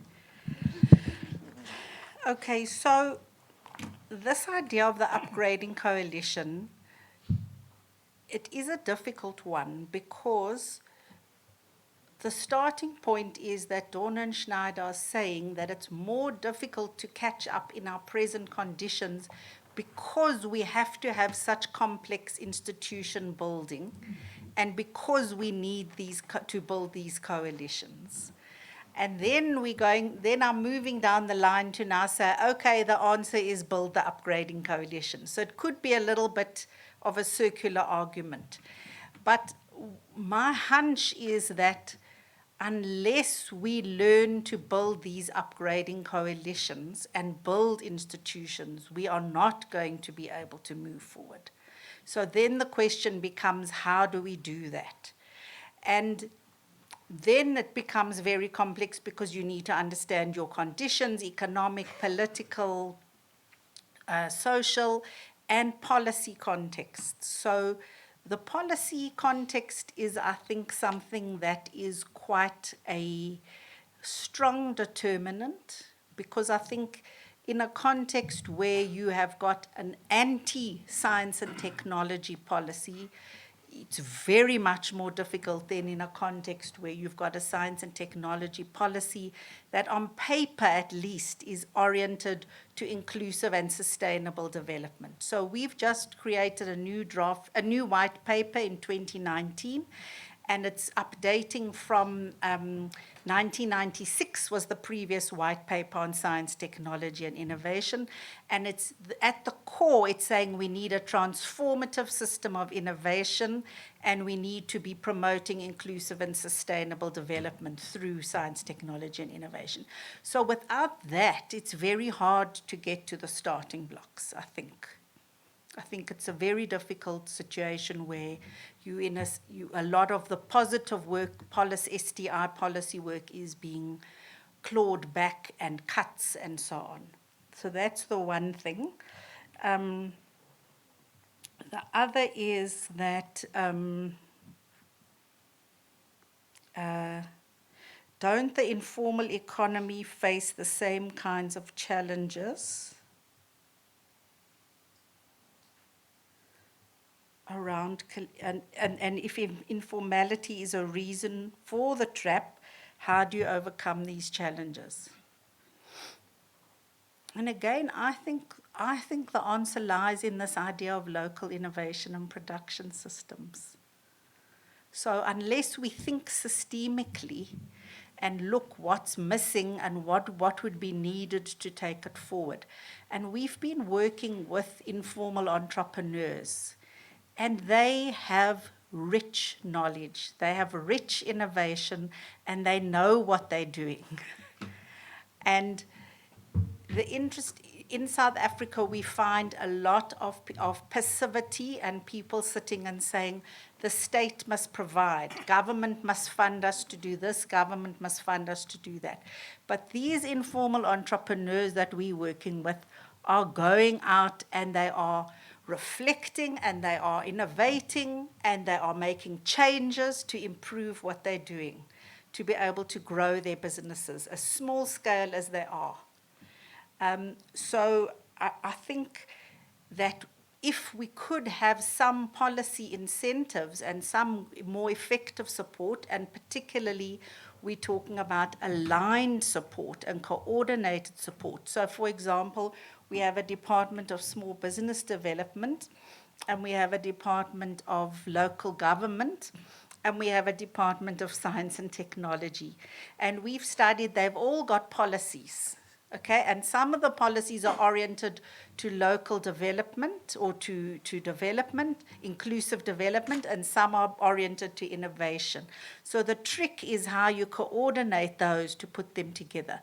And we are starting to see that in South Africa. So for example, the Department of Science and Technology works with the Department of Local Government to try to build up the capacity of municipal authorities to support innovation in rural areas. So that's an actual example of what can be done. And I think that also addresses your point about building new coalitions. Yeah, does that address you? Fernanda, does that address you? Yeah. So then, Marcia, you wanted to know more about this astronomy case and how it was set up. And that's where the issue of political will comes in, because government wants to promote big science that shows we are modernized and we are capable. And this was a very big matter of pride that an African country could host a high-tech astronomy project and that we have the scientific capabilities. So that political will was very important, and they put in place individuals with strong scientific capabilities and we've done a lot of research at the more micro levels of innovation networks to look at what are the dynamic interactive capabilities different actors have to pull together actors, whether it's in public sector, in firms, in higher education, in technical education, to achieve a shared developmental goal. So we've studied what are, for example, in the university, how does a university develop the capabilities to be able to interact more effectively? And that's very important to these kinds of coalitions. So it could be structures in the university, it could be policies in the university, it could be individuals, it could be organizations that help to bridge inside and outside of the university. And this SKA organization had really good dynamic interactive capabilities. So they were thinking ahead, they were sensing change, they were looking what was needed in the next step and then changing the way they worked in response to that so that they could move forward.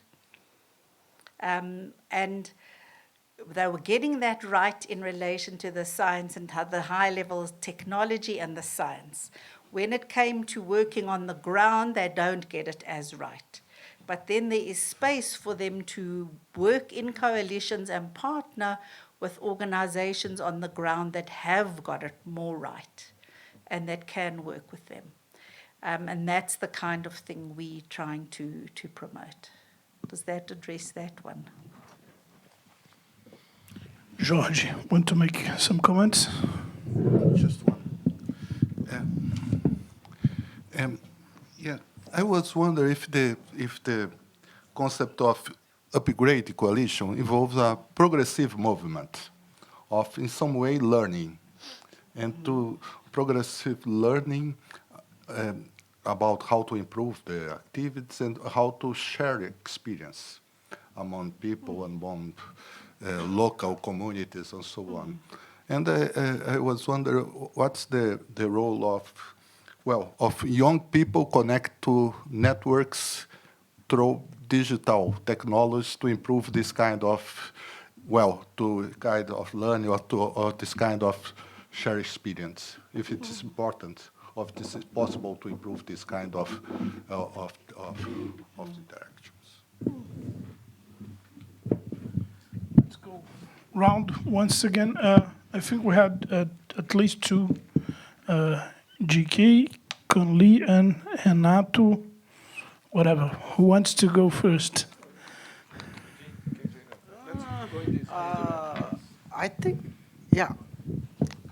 you made a very interesting point in terms of understanding the reality in a highly unequal, informal sector-driven economy.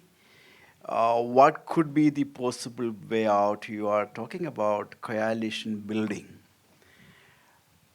And you are talking about an economy where only 2 to 3% of the population is engaged in agriculture. And you have 80 large majority in the informal sector of the people employed in the informal sector. That essentially also means that those who are in the informal sector are devoid of any kind of conceptual, conventional assets, the land assets of the type that we talk about. That we are also talking about significant deprivation, conventional sense, the deprivation of the type we can think in terms of. That essentially also means that you are talking about multiple spaces of exclusion. That, I would draw to Amartyasen here, in the way in which he conceptualizes social exclusion. And that social exclusion, when we bring in the concept of innovation system, you will have exclusion at the level of being an actor, level of getting into interaction, which is very important for learning of the type which Orge talks about. And being in the network. Now the question is, unless we are able to trace the factors and forces that give rise to this multiple force of exclusion and address them, without addressing them, that so-called superstructure of coalition building may not be able to be possible. So we have to have a little bit more of the underlying forces, which, because I thought you were slightly above, I suppose. So also this means that you don't have an innovation system of the type which we talk about. In India, when I bring in, we have the caste. Above all, the class which you talk about, the caste become a little more complicated. So how do we bring in this? I mean, do you think it's important? It's okay. I don't know. I think I made you confused enough.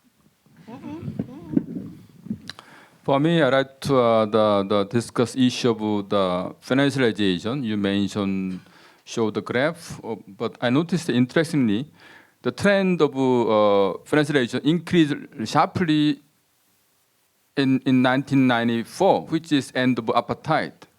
So I don't know what is any connection between end of apartheid and increasing financialization. I mean, increasing financialization. Financialization, financialization. I'm asking because I was told by somebody that after apartheid end, there was more kind of regulation to support the blacks, and that kind of constrained businesses. People saw many businessmen sold their shares to financial bank, financial institution, getting out of manufacturing but going into financial investors. I don't know what's maybe you have a different story. I'd like to hear about what's the linkage between this end of apartheid, increasing trend of financialization after that. Then we go, because we had one question from George and two, let's go, Glenda, back to you. Oh, back to me. No, well, would be too much. Okay, where was I? The role of young people connected to networks through digital technology. I think that's a valid, very important point to look at further, particularly with our high rates of youth unemployment. We do have some schemes that are trying to create employment for young people and develop digital skills. So I will go into those in more detail and see what's possible there. So thank you for that point. This point about multiple exclusions and how can you be an actor in a coalition, that's a really critical point. So we were doing research on how universities can interact with marginalized communities around livelihoods. And we looked at how does the university have to organize themselves and what kinds of capacities do the academics have to have if you're going to be working with people who are probably a different race, definitely a different class, different educational group, different language, and so on. And so, and that raises the question of participation. So is it innovation for those who have been previously excluded, or is it by and with? I mean, to put it simply. And so then we realized actually, and in fact it was when I went to India for India Licks, the comment was, yes, but you're going in through the universities.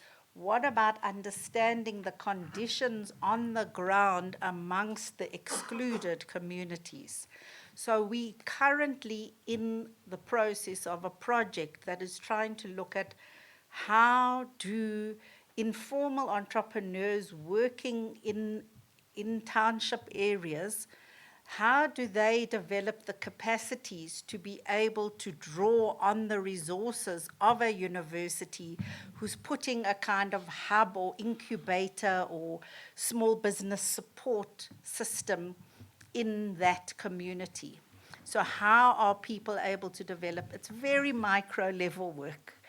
And so that will allow us to begin to address that kind of question, which is absolutely critical. Okay, and then what was the other one? Financialization. Oh, very good question, and I'll have to do some more research on that. The thing is, under apartheid, we had very strong exchange control regulations. So you couldn't take money out of the country and it couldn't really come in easily. And anyway, there were sanctions. So there wasn't an investment. So in 1994, we just opened up to the global economy and there wasn't enough regulation. So what I've seen from what, when we've done projects around China, China made conditions that if you want to invest, you need to be ensuring that you're also doing capability building or transferring technology. We had nothing. We had none of those protections in South Africa. So it was just opened up. And that is why this Niva Makhetla, an economist in South Africa, that's why she's argued we've in effect become a short-term bank for international investment. And we saw it a lot around 2008. There was a lot of speculation. And also, when we look at the issues of state capture, it's also linked with speculation. So people who were involved in state capture had prior knowledge of political moves, such as the change of finance minister. And they bet on the rand and shorted and profited enormously privately at the expense of the entire country. So we are, on the plus side, we have a very strong banking sector, institutionally strong, and a strong financial sector. So that also makes it more attractive because it's a sound system. But I will look up further and... Okay, let's go round once more. Renato.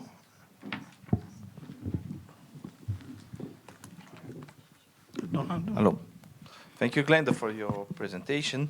My question is about manufacturing. We are talking in the morning about manufacturing, but I don't know if you have this data about the share of manufacturing as a percentage of GDP around, not specifically, and the whole of the high sectors manufacturing companies manufacturing, and if these, especially high technology high sectors, are domestic firms or foreign firms in South Africa. Another question related to this is the participation of the global value chains.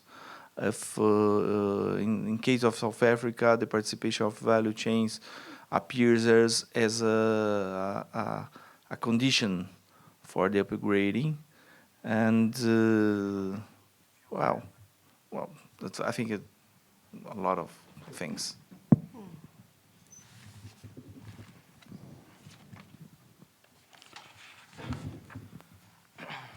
Hello, everybody. Good afternoon. My name is Alexandre. I am a student from here. And thank you, Glenda. And I have a question for you. I want to know more about the situation of the associativism and cooperativism movement in South Africa, because, as Professor George said, about the organizations to make the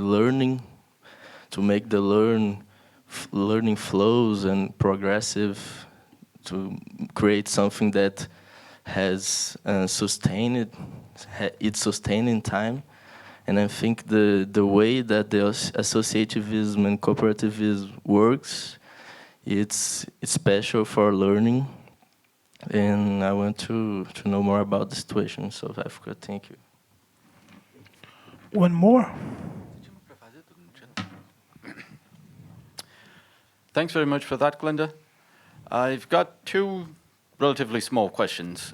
One is also about financialization, in that you framed financialization as though it were essentially a foreign issue, foreign capital flows perking in South Africa.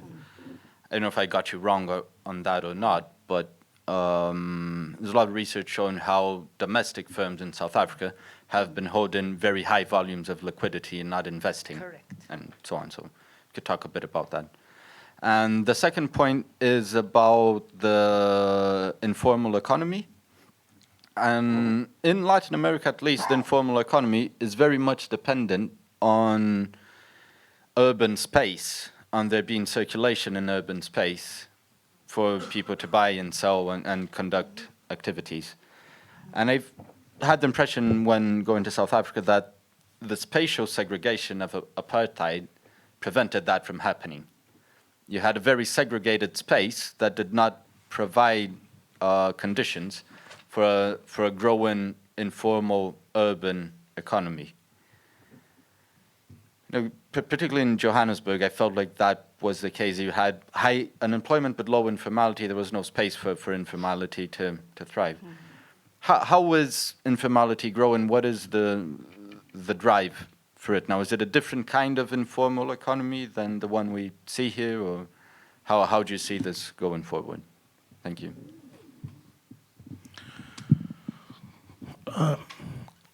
Okay, Glenda and Jorge. Jorge, you want to make any? No, Glenda. Okay. Manufacturing share of GDP has, where's my note here? It was 14.3% in 1993, and it's in 2016 12.5%. So it's a declining share. High-tech sectors,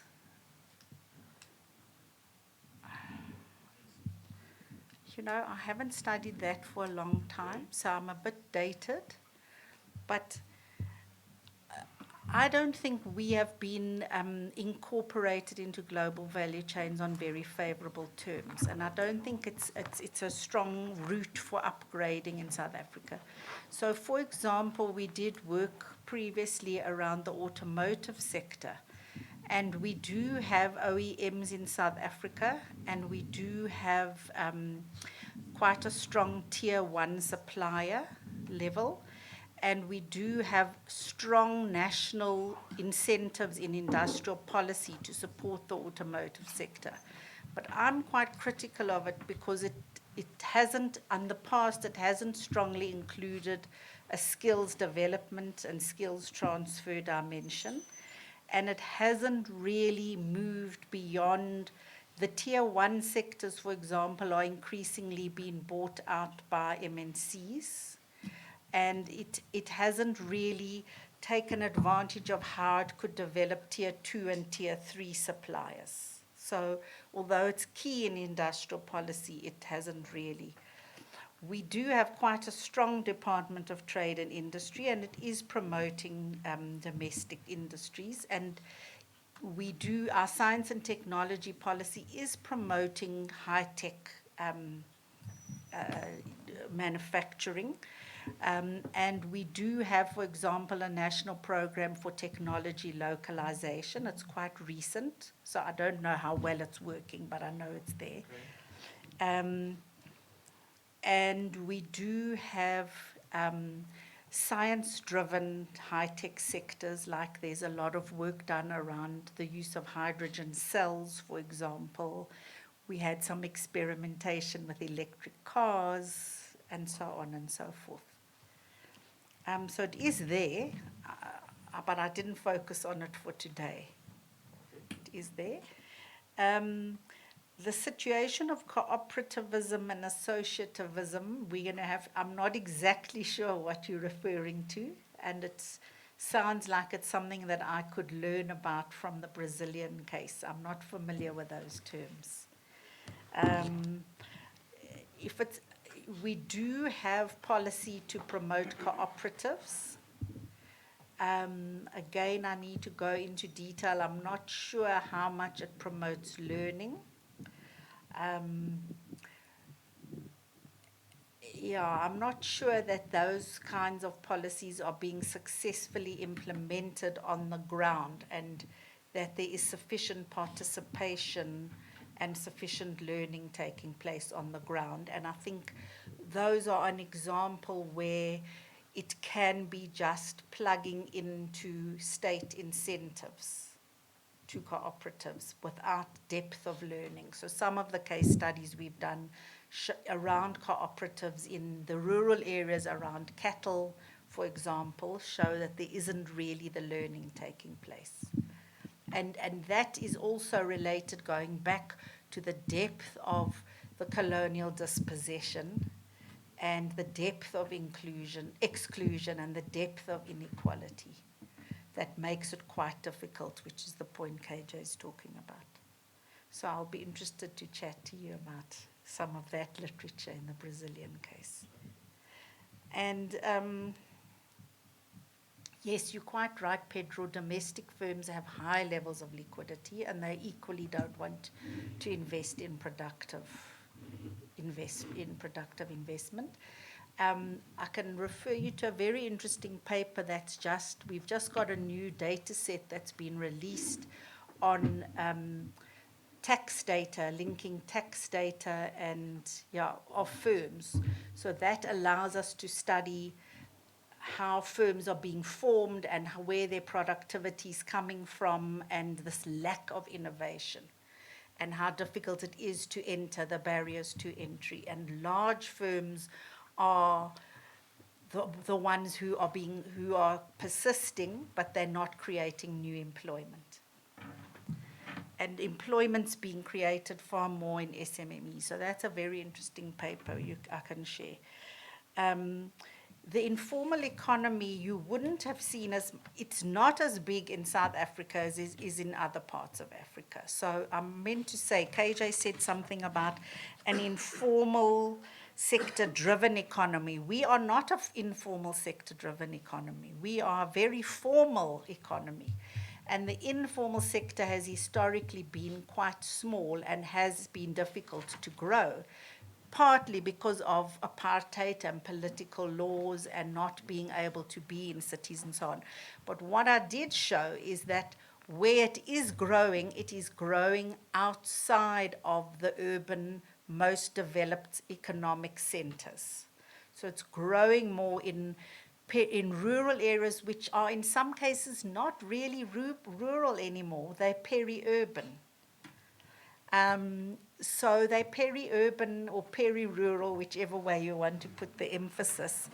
And that is where the informality is growing. So what we are currently doing, for example, is we have taken a particular peri-urban space, peri-rural space, and we are mapping what are all the businesses within that ward, a set of wards. And then we are doing an innovation survey with those firms, those small informal enterprises, to try to understand how they're using knowledge and how they're learning. And then we're going to be studying local production systems around in that area.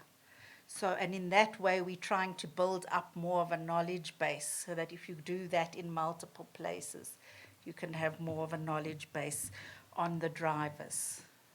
What kind of business they are usually doing, those informal? So one person might be having some farming, a shop, a tavern. It's a lot of services, a lot of informal, non-tradable services. But there are some that are producing goods. Yeah. I mean, we're working with partners in Nigeria, and there they've got a much more productive manufacturing informal sector than we have. When you are growing, that sector is growing rapidly. Yeah. George. I have a curiosity to relate to the theme of Glenda, this kind of social coalition. Is the role of environmental issues. Oh, Yeah, because I imagine that South Africa is very, the diversity and the impact of environmental issues in local cultures and so on. This kind of aspect can affect the possibilities of coalitions. Eduardo, you had a question also? And anybody? I have one question to Jorge to conclude. But any? Yeah. Just. These informal firms, then they, the producers and the consumers would be middle to low income individuals, or not? Low income. All of them, the consumers and the producers, low income. Okay, that's really interesting. Anybody else? Kun Lee? Again, back to the issue of financialization. You mentioned 1994, the new regime embraced high degree of financial liberalization. Why they did opt for more liberalizing financial market compared to the previous government? What's the background? Did they try to say that we will be doing more market-oriented economy and open economy? They kind of declare that as a new policy lines or something like that? Anybody else? Is there any other? Eduardo, your question, and then we go round for both of them for our final comments. My question then is to Jorge, just to, as I asked to Renato, and I will ask to Marcelo tomorrow, what are the, listening to, you highlighted how many similarities we have with Brazil and South Africa, and I would like to ask you, listening to Glenda, what lessons do you got for your discussion on Latin America, and what is what insights these excellent presentation from Glenda in these excellent discussions brought for you as a presenter in the next Wednesday. That's it. You want to start, George, or want to think a little bit? Let him think, and I'll take my last one. Yeah. So I'll give the floor to Glenda once more, and I'll ask her to also make any final comments that she has, and then I'll give to George for. Okay, so just to the last question on financialization, why didn't we have more favorable policy? So in 1994, Mandela became the president, and there was a total commitment, and the development, we created declared a developmental state. We didn't create it. We declared that we were going to become a developmental state, and we had a policy called the Reconstruction and Development Policy. And that was premised on a lot of socio-economic development to create housing, better schools, better health, etc. But within a very short period of time, we had Nelson Mandela finished his presidency, we got a new president, and the pressures internationally on South Africa pushed that the policy became a much more neoliberal policy called growth and redistribution. Okay, so it was mainly international pressures and the threat of losing international investment and so on. And remember, we were in quite a very precarious situation at that time, because we had come out of a period of very intense political contestation, violence, fighting, murders, killing. So there was a strong push to maintain stability and be able to have a foundation for growth. And that did work for a few years. So we did have more social redistribution in the form of social grants and childcare support grants, and we did grow the economy for a couple of years, but then hit a wall again. Okay, so the closing remark is really.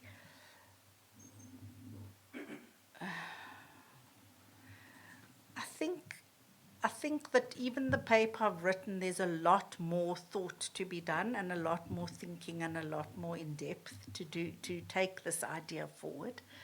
And I think that I'll tell you the truth, that I think I would be more nervous to be presenting it in South Africa. So I can try it out in a safe space here. And it is linked to the actual, just partly the position that I'm in and the kind of work that we've been doing. And because we've been increasingly doing this work on how to link formal knowledge producers and informal sector users, informal enterprise users, that has taken us on a path to explore a whole lot of questions which led to this conclusion. So that is how I got to be able to make these connections. And I think that's important to bear in mind. Did he tell you were live to South Africa? Yeah, but there's a 5-hour time difference. There's a time difference. So thank you for the opportunity. Thank you, Glenda, and I'll give the floor to Jorge for his two comments. Well, the question, the answer to the question of Eduardo is not easy, but I think there is 3 points that we can consider from the learning from the paper of Glenda. Yeah, the first is related to the relevance of a broader perspective, not only economic, to discuss the possibility of escape of the trap you are. Yeah, I think this point is very relevant. The other is the possibility to discuss the possibility of building this kind of coalition in South America, in Latin America countries, well, in which the inequality is stronger, but not only inequality. There is evidence of the kind of, of reinforcement of political tensions. Yeah, okay. The possibility. The evidence is not only a problem of Brazil. Yeah, it's the general problem of Latin America. How to build coalitions in this context of very strong political conflicts, and the difficult to construct any kind of consensus to the targets of development, about the targets. And and I think an alternative in this context of conflicts is to search for elements of dynamism in the shadows parts of the economy, and so on. It can be a kind of defensive strategy if you are not able to construct this kind of coalition, even in this process of transition some way. Yeah. Okay. So I'd like to thank you all for being here. We had, I think, an excellent discussion here. A lot of things were brought up for us to consider differences between Brazil and South Africa. I think Pedro's highlight on the differences on the informal sector in Brazil and South Africa should be taken into account, especially that Brazil and Latin America has a very urban informal sector, and this informal sector is very linked to the urban and formal economy. I think this difference with South Africa is an important one. The other thing that I think it's a promising, it's that the team you brought here with the informal and high tech or technology knowledge is something that we have a lot of discussion being done here in Brazil about the popular economy, solidarity, things that were brought by Alexandre here on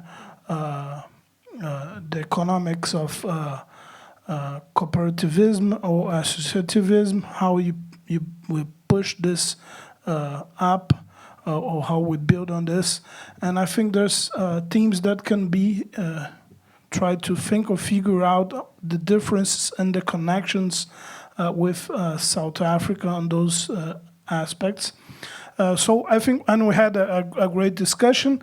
I would like to thank Glenda and Jorge for taking their time here. I would like to thank the audience for being with us up to now, and thank you all.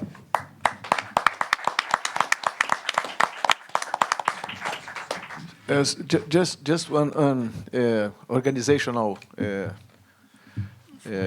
announcement. The idea tomorrow, and it's important to go live for the world that is watching us. No? Tomorrow, the idea is to begin 1 hour later, to start at 10 o'clock, so we can sleep a little more. And then, because we had this long break, so we go between 10 and 1 p.m.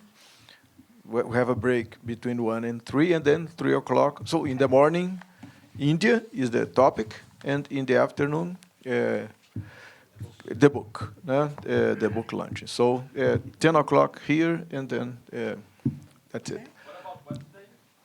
No, Wednesday, we return to 9 o'clock for very specific reasons that I can explain only tomorrow, but it will be preserved in Wednesday. Sorry? Yes. So just a suggestion, it would be good to put something on the door if anyone. I will be here at 9 o'clock, so we can talk to the people. We can discuss something. If you want, we can organize some group discussions about it. Okay. So thank you, everyone. Thank you, Chair. Well, Chair.